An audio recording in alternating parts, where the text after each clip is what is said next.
السلام علیکم ورحمۃ اللہ وبرکاتہ۔ الحمد للہ رب العالمین والصلاة والسلام علی سید الانبیاء والمرسلین نبینا محمد وعلی آلہ وصحبہ اجمعین، اما بعد۔ یقول اللہ سبحانہ وتعالی والذین جاہدوا فینا لنہدینہم سبلنا وان اللہ لمع المحسنین۔ اللہ سبحانہ وتعالی کا ارشاد ہے کہ جو لوگ ہمارے راستے میں محنتیں کرتے ہیں، کوششیں کرتے ہیں، ایسے لوگوں کے لیے ہم نیکی اور خیر کے دروازوں کو اور کشادہ کر دیتے ہیں، اور بے شک ہماری مدد ہمیشہ محسنین کے ساتھ ہوتی ہے۔ الحمدللہ، اللہ کے فضل و کرم سے رمضان المبارک کی بابرکت دن اور راتیں شروع ہو چکی ہیں۔ الحمدللہ الذی بنعمتہ تتم الصالحات۔ تو اسی کی مناسبت سے کچھ بنیادی نصیحتیں جو میرے نفس اور آپ سب کے لیے ہوں گی۔ جیسے کہ یہ بات ہم سب جانتے ہیں کہ رمضان کا مہینہ یہ عام مہینوں جیسا نہیں ہے۔ اس کے آنے کی خوشی اللہ کے نبی علیہ الصلاۃ والسلام منایا کرتے تھے۔ صحابہ اکرام اس کے آتے ہی اپنی کمر کو کس لیا کرتے تھے، کیونکہ یہ مہینہ عبادتوں کا مہینہ ہے، یہ مہینہ اللہ کو خوش کرنے کا مہینہ ہے، یہ مہینہ اپنی گردن کو جہنم سے آزاد کرنے کا مہینہ ہے۔ اسی لیے آپ دیکھیں کہ اللہ تبارک و تعالیٰ اس مہینے کی برکت انہی لوگوں کو نصیب کرتا ہے جو اس کے لیے تیار ہوتے ہیں۔ ایسا ہو نہیں سکتا کہ انسان کے دل میں نہ ارادہ ہو، نہ رمضان کے آنے کی خوشی ہو، نہ پہلے سے اس نے کوئی مضبوط نیت کی ہو اور رمضان کی ساری فضیلتوں کو حاصل کرے۔ ایسا ہو نہیں سکتا۔ اسی لیے آپ دیکھیں کہ جو آیت کریمہ میں نے پڑھی اس کے اندر اللہ نے ایک صاف پیغام دیا۔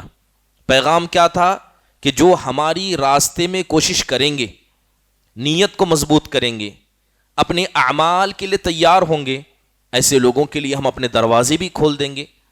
محترم حاضرین، اللہ تبارک و تعالیٰ کی نعمتوں میں ایک عظیم نعمت یہ رمضان کا مہینہ ہے، اور یہ اللہ تعالیٰ کا قانون ہے کہ جب بھی اللہ کسی کو کوئی نعمت دیتا ہے، بندہ اسے جان لیتا ہے، تو اللہ چاہتا ہے کہ وہ اس پر خوشی کا اظہار کرے، وہ دل سے خوش ہو اللہ کی نعمت کو دیکھ کر۔ اس لیے قرآن میں اللہ نے کہا قل بفضل اللہ ورحمتہ فبذلک فلیفرحوا هو خیر مما یجمعون۔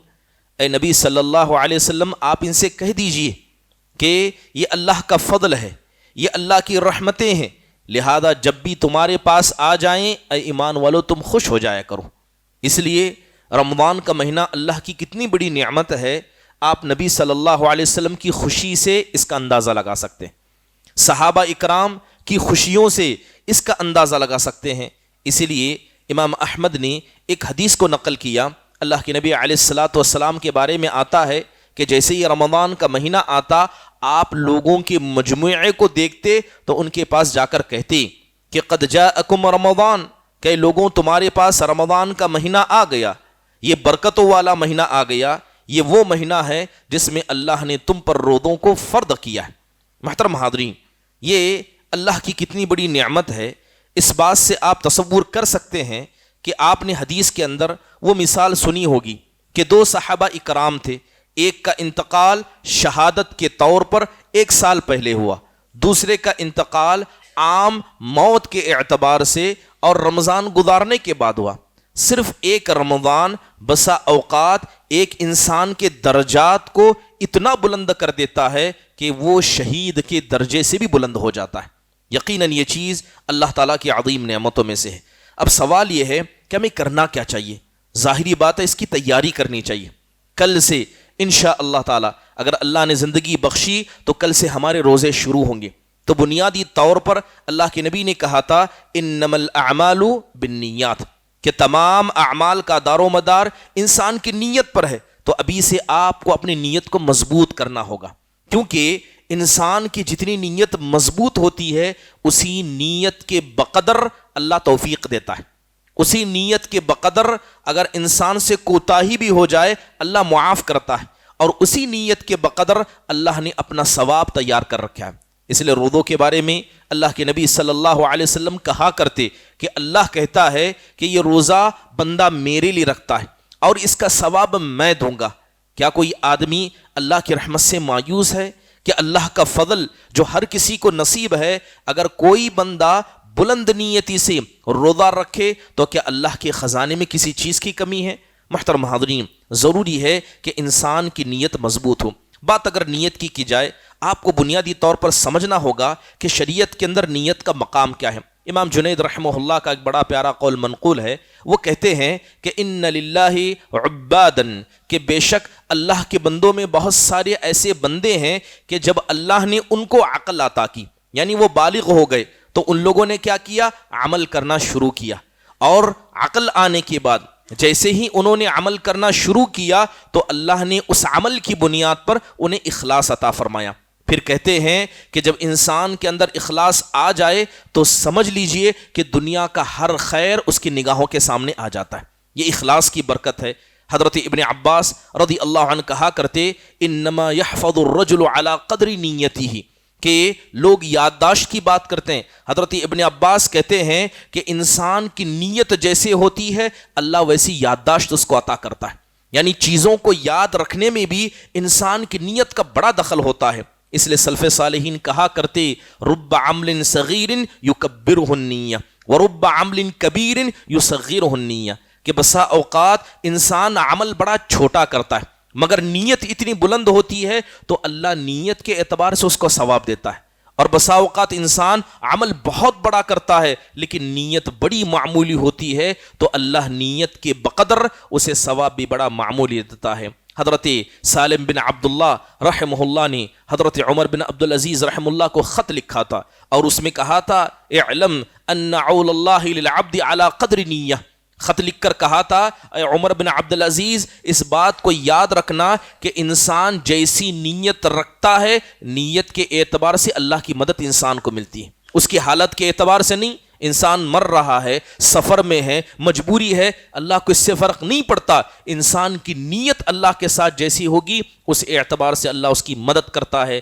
پھر آگے فرمایا فمن تمت نیتہ تم عون اللہ لہ، جس کی نیت مضبوط ہے اللہ کی مدد بھی مضبوط ہے، اور جس قدر اس کی نیت کمزور ہوگی اللہ تبارک و تعالیٰ اس کی مدد کو بھی ویسے ہی کمزور کرتا رہے گا۔ محترم حاضرین، رمضان کا مہینہ داخل ہو چکا ہے، اب ہمیں نیتیں کس چیز کی کرنی چاہیے؟ سب سے پہلے بنیادی طور پر اس مہینے کو فضیلت قرآن کریم کی وجہ سے ملی ہے، تو لہذا ہر کسی کو ابھی سے اپنی نیت کو مضبوط کرنا ہے کہ قرآن سے گہرا تعلق اس مہینے میں ہمارا ہوگا۔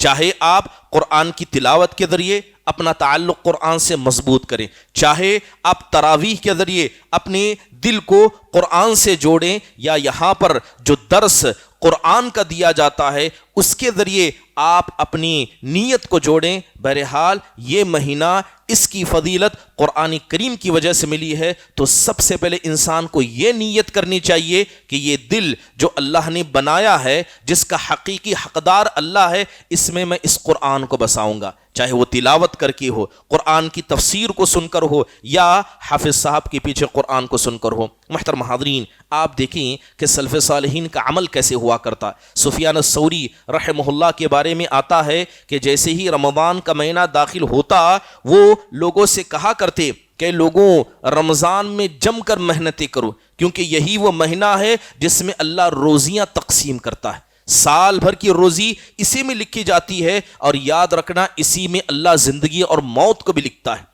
تو یقیناً یہ بڑا اہم مسئلہ ہے۔ بلکہ امام مالک رحمہ اللہ کے بارے میں آتا ہے کہ جیسے ہی رمضان کا مہینہ آتا پڑھنے پڑھانے کے کام کو رکھ دیتے اور کہتے انما ہوا تلاوت القرآن و اطعام الطعام، کہتے کہ یہ مہینہ تو صرف قرآن کی تلاوت کا ہے اور لوگوں کو کھانا کھلانے کا ہے۔ محترم حاضرین، سب سے بنیادی طور پر یہ ہے کہ آپ اپنی نیتوں کو مضبوط کریں کہ رمضان کے مکمل مہینے کے روزے رکھیں گے۔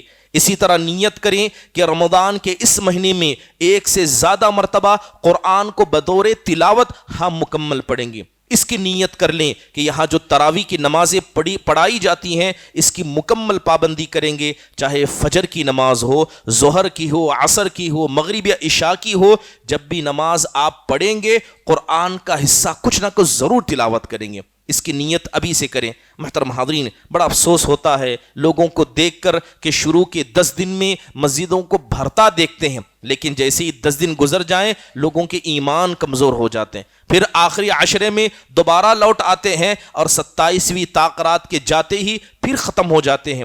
یاد رکھیے یہ رمضان کی برکت کا حقدار کون ہوگا؟ اللہ کے نبی نے صاف کہا، من قام رمضان ایمانا واحتسابا، کہ جو آدمی رمضان کا مکمل مہینہ ایمان کی حالت میں ثواب کی نیت سے گزارے گا، اللہ تعالیٰ ایسے آدمی کے گناہوں کو معاف کرے گا۔ تو یہاں بعد رمضان کا ذکر نہیں کیا گیا ہے۔ محترم حاضرین، تو سب سے پہلے انسان کو اپنی نیت کو مضبوط کرنا چاہیے۔ دوسری اہم بات یہ ہے کہ رمضان کا مہینہ آ گیا ہے تو اس مہینے کے اندر دوسرا اہم کام جو انسان کو کرنا چاہیے وہ اپنی ذات کو گناہوں سے بچانا چاہیے۔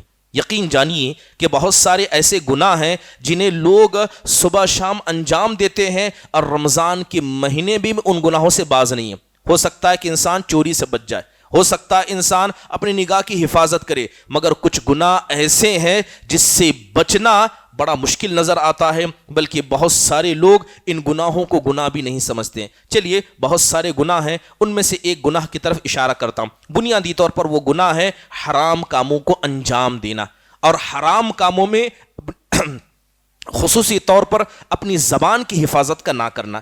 آپ سب جانتے ہیں کہ روزے کے اندر غیبت کرنا حرام ہے۔ غیبت یہ حرام ہے، اسی طرح حرام ہے جس طرح چوری حرام ہے، جس طرح زنا حرام ہے۔ لیکن اللہ معاف فرمائے، کیا سچ میں جو لوگ اپنی پیٹ کا اور اپنی زبان کا روزہ رکھتے ہیں کیا وہ غیبت کے مسئلے میں بھی روزہ رکھتے ہیں؟ آئیے بنیادی طور پر آپ سمجھ لیجئے کہ غیبت روزے کی حالت میں کرنا کتنی خطرناک چیز ہے۔ امام احمد نے ایک حدیث نقل کی، اس کے اندر وہ کہتے ہیں کہ رب صائم حظہ من صیامہ الجوع والعطش، کہتے ہیں کہ بہت سارے روزے دار قیامت کے دن اللہ کے سامنے لائے جائیں گے، ان کے ثواب میں خالی بھوک اور پیاس لکھی ہوگی، اس کے علاوہ بطور ثواب اللہ انہیں کچھ نہیں دے گا۔ مصنف ابن ابی شیبہ کے اندر حضرت جابر بن عبداللہ رضی اللہ عنہ کی ایک روایت موجود ہے، اس کے اندر وہ کہا کرتے اذا سمت فلیسم سمعک وبصرک ولسانک عن الکذب والمآثم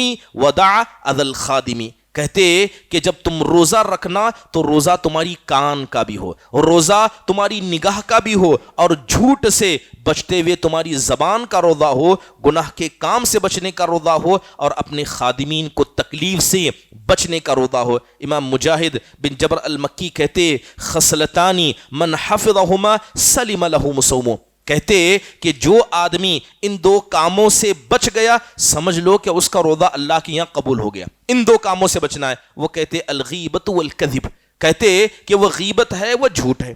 جو آدمی اپنے روزے میں اپنی زبان کو جھوٹ سے بچا لے، غیبت سے بچا لے، کہتے ہیں کہ اس کا روزہ مکمل ہو گیا۔ بڑی مشہور حدیث ہے، ہم بار بار سنتے ہیں، اللہ کے نبی صلی اللہ علیہ وسلم نے کہا کہ اللہ کہتا ہے کہ جو آدمی روزہ رکھ کر جھوٹ بولنا نہیں چھوڑتا، جو آدمی روزہ رکھ کر جھوٹی گواہی نہیں دینا چھوڑتا، تو ایسے آدمی کے روزے کی ضرورت اللہ سبحانہ و تعالیٰ کو نہیں ہے۔ بلکہ آپ اگر علماء کے اقوال پڑھیں کہ غیبت کو کتنا خطرناک کہا گیا، امام اوزاعی کہتے ہیں ان الغیبت تفطر الصوم وتوجب علیہ قضاء ذلک اليوم، کہتے ہیں امام اوزاعی کہ جو آدمی روزہ رکھ کر غیبت کرتا ہے اس کا روزہ ٹوٹ چکا ہے، اب اس پر واجب ہے کہ وہ اس روزے کی قضا کرے اور اللہ سے توبہ بھی کرے۔ سفیان الثوری رحم اللہ کہا کرتے الغیبت تفسد الصوم، کہ روزہ رکھنے کے بعد غیبت کرنا یہ روزے کو توڑ دیتا ہے۔ امام ابن حزم رحمہ اللہ نے کہا کہ یبطل کل معصیۃ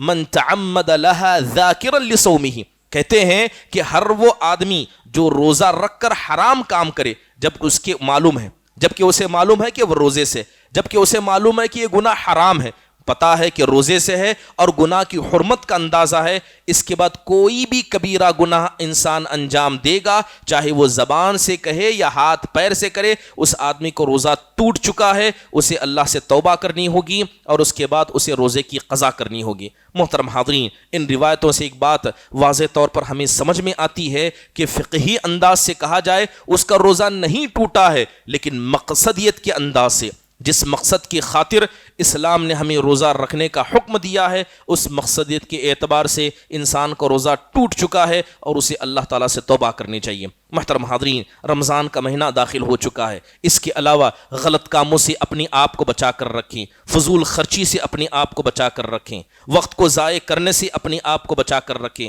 بڑا افسوس ہوتا ہے کہ لوگ روزہ رکھ کر فرض نمازوں میں کوتاہی کرتے ہیں اور تراویح میں پہلی صفوں میں آ کر بیٹھ جاتے ہیں۔ کیا سچ میں حقیقت میں اسلام ایسی باتوں کا حکم دیتا ہے؟